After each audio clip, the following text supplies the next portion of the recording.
We're back with our ninth socially distant studio visit, which we're doing for Hall Walls Online. I call them studio visits, although they really have turned more into a kind of pandemic diary as we check in with artists we know across the country to see how they're doing, what they're doing, how things are, where they are.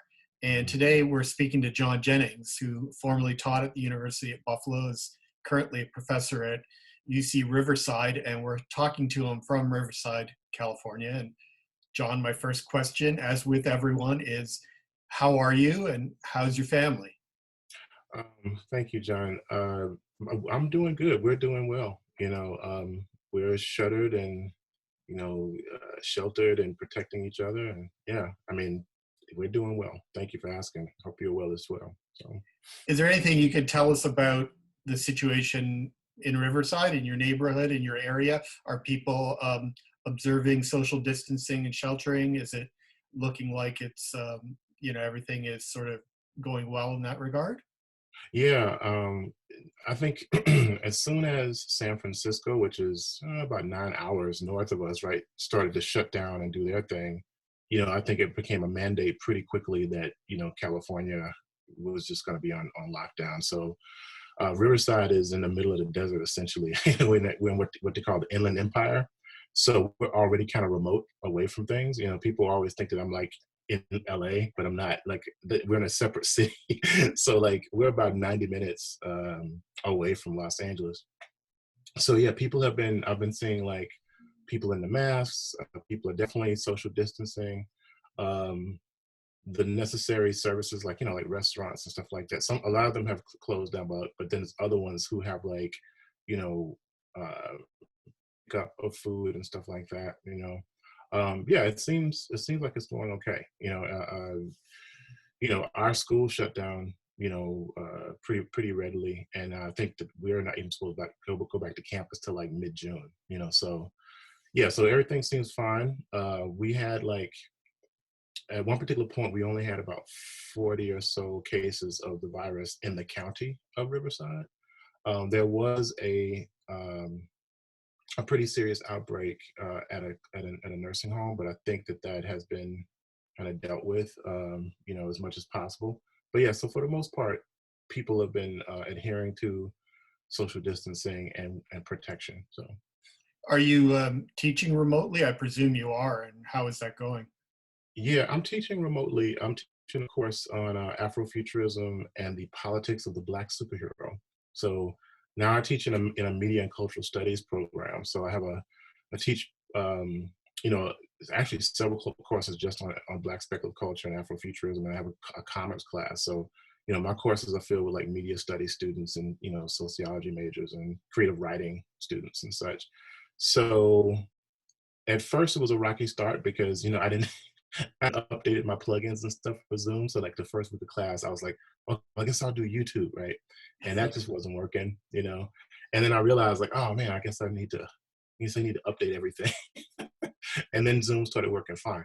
So it's okay. I mean, yesterday we had a really great class. We had guest Zoomers coming in to talk about the character Luke Cage, which was really cool, including Stacey Robinson, who you've already talked to, my partner in crime with Black Kirby. Um, and yeah, so it's been going okay. We've had some things where, like, just like Buffalo is a commuter campus, so there's not a lot of students who are living on campus anyway, and so people were coming in from, say, like Chino, or like even as far as like Los Angeles and Ontario, California, just kind of driving in, just like they do at UB. And so we had a lot of people who are who are working, you know, one and two jobs sometimes, and then going to school, And so there's been some things with like, just juggling their schedules, their work schedules, so they could actually survive. And then also too, we do have some students who have like, food scarcity issues as well, because we have a lot of like, you know, um, working class students who might actually not have the type of access to, the web as much. So I'm thinking that some of the students don't have that.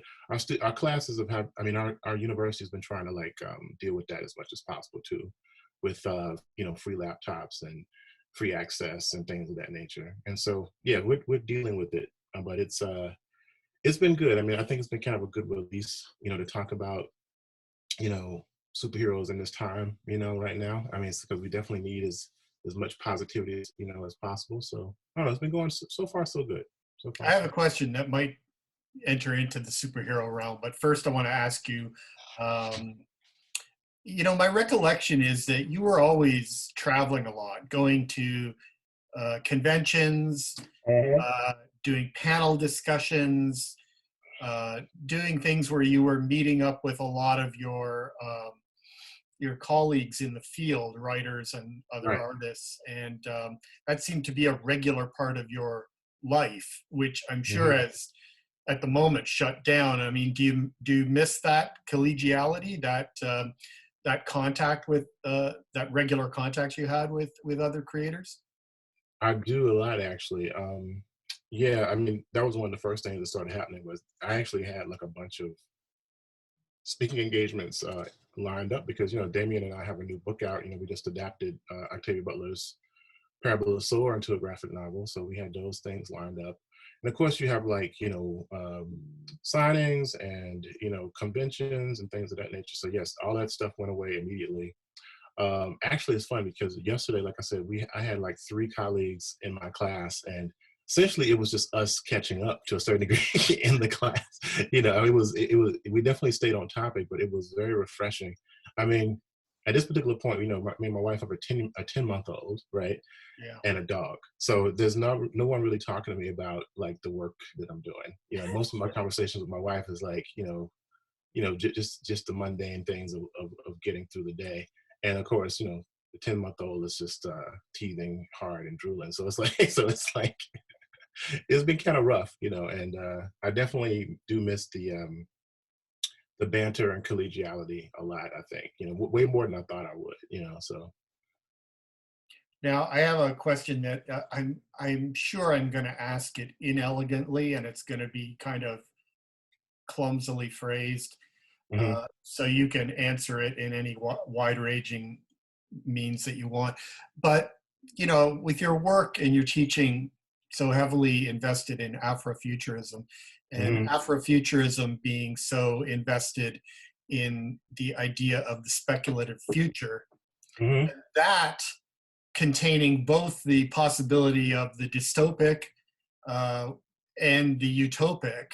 Hmm. Is there something in all of that that somehow speaks to our present moment, which does feel very dystopic, I think, to me? Yeah, I mean, yes, definitely. I don't think that was inelegant at all. First of all, it's something that we definitely wrestle with quite a bit, because it's something when I talk about not Octavia Butler's work, but I'll talk about that in a second. But Afrofuturism in general is that you know even in this day, I mean, in age, a black future is a contentious thing. It's a radical idea.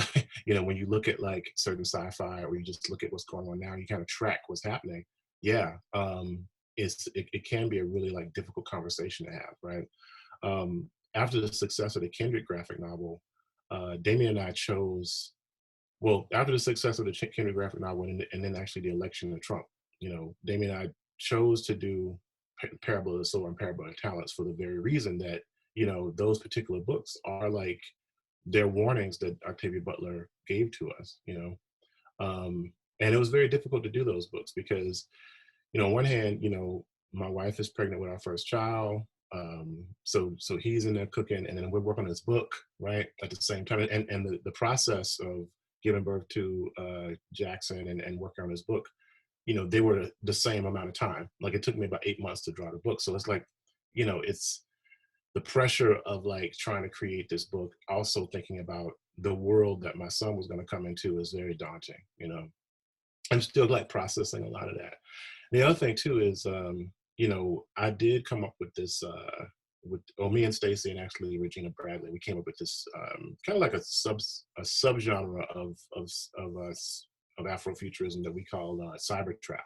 So it's like set in like a post. It's very cli-fi, so it's dealing with like climate change. It's the world. It's a transmedia storytelling space that takes place after a water war, between the East and the West, and so like California and some of the other Western states secede from the Union, and yeah, it's a pretty wild space. But essentially, what it is like Black Southern cyberpunk, you know, because this thing about like Black futures globally is something that's extremely interesting to me. But I'm from Mississippi, so I think about like, well, how is the South being seen, the American South being seen? A lot of times, when you think about speculation, you're thinking about haunted spaces. You think about like the vestiges of the past of like slavery and oppression and Jim Crow and stuff like that. And very few narratives around science fiction and fantasy science fiction are in the South. There's a handful of them. But so that's something that when we're thinking about a lot, it's like, what does a future South look like? And so we just did this thing called Planet Deep South, and it's kind of a conference that I co-founded with Rico Chapman. And first we did it at Jackson State University a couple of years ago, and it was very successful. But the idea was that a lot of these notions of Afrofuturism, like speculation around freedom and political agency, come from the South. So even like people you're looking at, like Janelle Monáe is based in the South. If you look at like Dr. King or Fannie Lou Hamer or like, Zora Neale Hurston, even people like George Clinton was actually from the South. He became like the George Clinton in the Midwest, but he's from, I think, Alabama or something like that. And even like Sun Ra is from like Arkansas or something like that, I think.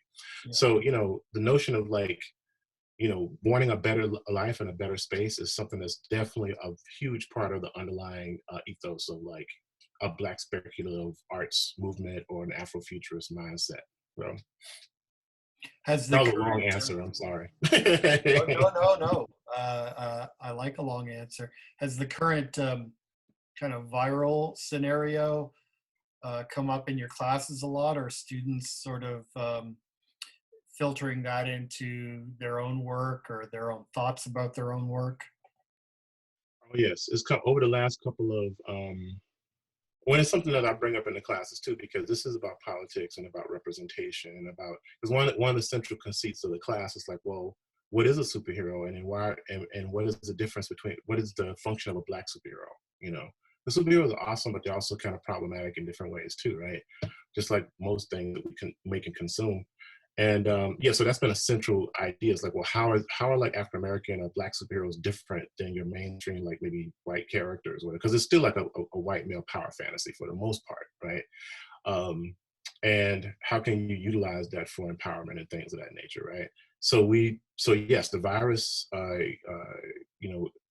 issue has come up in several conversations, mostly because if you look at the news, most of the people in, say, for instance, in New York or in like the larger cities who have been affected by this are like Black and brown folk who are in the service industries, right? So a lot of, I teach at a Hispanic, HSI, Hispanic Serving Institute. So it's almost like the equivalent of like a Latino, like HBCU, that kind of thing. Even though it's a state-supported school, most of my students are, Latinx, Latino, Hispanic, Native American even, so it's been a really interesting conversation that's happening because they're seeing that happen right in front of them too. So, I mean, I was thinking just before I dialed into you, like, isn't this a moment where we wish Wakanda were a real place? Yeah, I thought about it so many times. Tech. I'm thinking about it so many times. Like Shuri would get us up out of here. Shuri would help us. It's funny because one of the first things that I asked them too, because there's a psychology professor who just started working here from Chicago, and is Erica Lloyd. And she was like, she's not really keen on superheroes because she says, well, it's all about waiting for someone to save you, right? Which, you could say it is, and that it's more, but some of the students were like, no, it's more about inspiring, to be a better person kind of thing. That's what most of the students say. And then she was like, well, what, and also the superhero, like the Black superhero or the Black speculative is always in conversation with, an oppressive, and actually mostly like, this kind of white oppression, that's come through, through like generations of being in America and stuff like that. So those are some of the conversations that we've been having, around these things. And, I'm thinking like, well, hopefully like these stories will inspire the students to step up and be Shuri, that kind of thing, or be be the change, that you want to be, that kind of thing. And that's escapist and very, in some ways really simplistic, might makes right, but there is something that can be really endearing and inspiring about the superhero too. Yeah, I mean, I think I totally disagree with Martin Scorsese on Mm. his Oh yeah, me too. attitude Yeah, toward yeah, yeah. those films, because I don't think the billions and billions of dollars is just a crassly commercial thing. I think people really connect to the underlying emotions in these Yes. figures. Yeah, yeah. The other thing too is because I wanted to. I mean, a lot of people don't realize it, but my favorite superhero is Daredevil, right? And I love that character so much because he just never gives up, and I think that is really just a really strong. He's just a really strong character. He's very stubborn and smart and caring and conflicted, and you have to kill that character to stop him from you literally have to like pull his soul out of his body. If you don't kill him, he's gonna keep coming back, and he's just love that character. And that's something that's endearing about him, even though it's like, yes, he's a very violent character, but he's tough, and he's has a lot of empathy for his, for humankind, and so I showed them a couple of like short comics. There's this one comic I showed them from, it was Superman, and he was dealing with a young woman who was about to jump off a building and commit suicide. And what happens in the story is, instead of trying to save her from, or snatch her off the building or whatever, he just listens. He just waits there all day. He just floats there, or, and just waits until she's ready to talk to him. And what he does is that he allows her to save herself. You know what I'm saying? He basically makes a space where she can actually have a conversation with him. And it's just such a wonderful, and it's very short, it's like 5 pages, something like that. And the students are like, oh my God, that's a superhero, right? You encourage people, right? And then of course there's this one called The Kid Who Collects Spider-Man, which just shows you, and it's a heartbreaking, it's only like maybe 7 pages. It's one of the most heartbreaking comics you're ever gonna read.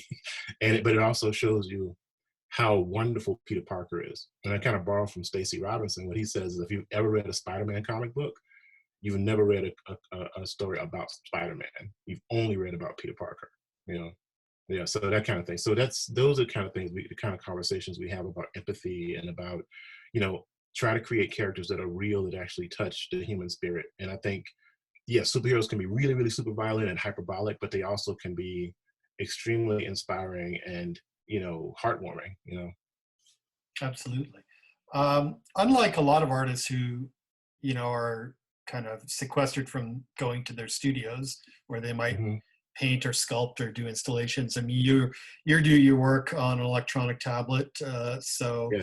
you found more time to do that lately. Can you tell us something about what you're working on? Yes, I can actually. So, because I don't have enough to do, I actually like uh, I started a new line of graphic novels with Abrams books. So because of the success of like the Octavia Butler graphic novels, I was able to pitch an idea of doing like a new line of graphic novels that are centered on like speculation and people of color primarily. We're also doing like historical fiction and also crime comics, because I love me a good noir comic. So I've been editing, over the last 2 years, I've put together a really strong line of like new books. I can send you a link to. I don't know if you've seen it, but I can send you a link to the lineup. So one of the books that one of the lead books is a book called After the Rain, and it's an adaptation of Nnedi Okorafor's short story On the Road, which is one of my favorite short stories of hers. And yeah, so I've been working on that, and so the colors for that are due like in the next few days, so we can get it to press, because the book market is still making books. so yeah, that's what I've been working on. I've found that working digitally has allowed me to work more efficiently. I actually have 2 tablets, right? And so what I'll do is I'll actually work on one while the other's charging. I got that from like, that's how photographers work, right? They'll charge at one flash and they'll switch between the two, you know? And so what I've been doing is using like Dropbox as a kind of a mediator. And so what I'll do is that once my one tablet is about to die, then I'll just shoot my image to the Dropbox, download it to the other, and just keep going when I'm on like a deadline. I'm doing that right now actually, because I have like about 40 or so pages to color in a few days, next few days. But it's made me, I can color while I'm holding my kid, right now, because he's still like not super mobile. So, so it actually gives me a lot more flexibility. I've colored like pages on flights, while I'm waiting for another flight. So it's just gave me a lot more flexibility. And because of something, and I use Procreate, and Procreate actually really does a good job of mimicking analog processes. And for me, because of the graphic designer in me, I'm all about the project. I was like, yeah, I'm not going to be, oh my God, it's not India ink. I'm like, we got to get it done, man. So yeah, so that mentality has really I've been able to let that go.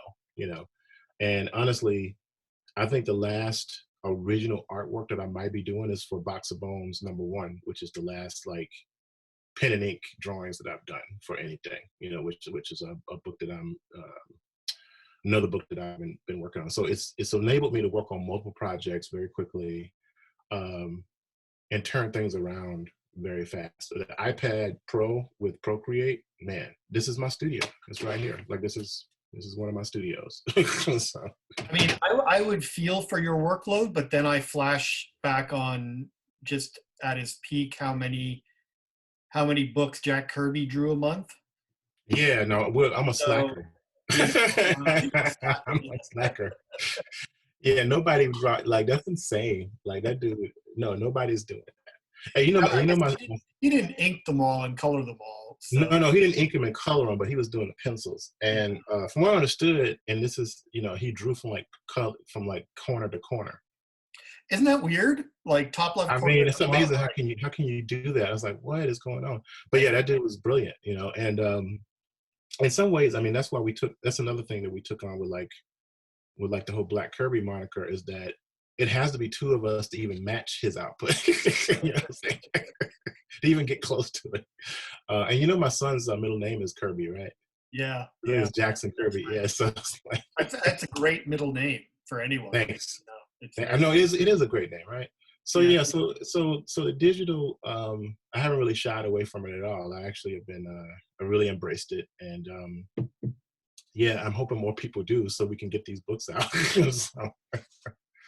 So my last question, John, is that whenever we return to whatever normal now becomes, what is the first thing, big or little, that you would like to do? Oh man, that's a good question. We have really close friends that live here, Jasmine Joyner and Nestor Gomez, and we would always have like kind of a family outing and hang out. We really miss them. I think it's just like being able to hang out with friends and not be afraid to do so, and because they're sequestered, we're sequestered, we talk on the phone and, Skype and stuff like that. But, you know, doing that, being able to go, see my mom, hang out. It's the little things that you take for granted, honestly. And that's something I was thinking about. I was listening to Governor Cuomo, talking to his brother, who's Chris, who's recovering from the virus now, and whose wife has just been diagnosed with it. So it's been, so I've been following that drama, like CNN is like, binging CNN. So I think, yeah, the really mundane things are the things that you miss the most, right? Yeah, not being like, walking out without having to put on a mask, that kind of stuff. It's just the small things. But I do miss, Mundane like, things are not mundane at all. yeah, exactly. That's what I'm saying. You think that yeah. That's the thing about having a kid too. Like everything's a miracle, and everything's like, oh well, this has been done a million times over. It's like, oh my God, he's walking. So about everybody, like so many people walk. you know. But I don't know. And I think actually going out to like a family restaurant, with the kid again, I don't know. It's those types of things. But I really do miss like being able to gather with people, and talk about the things that we love.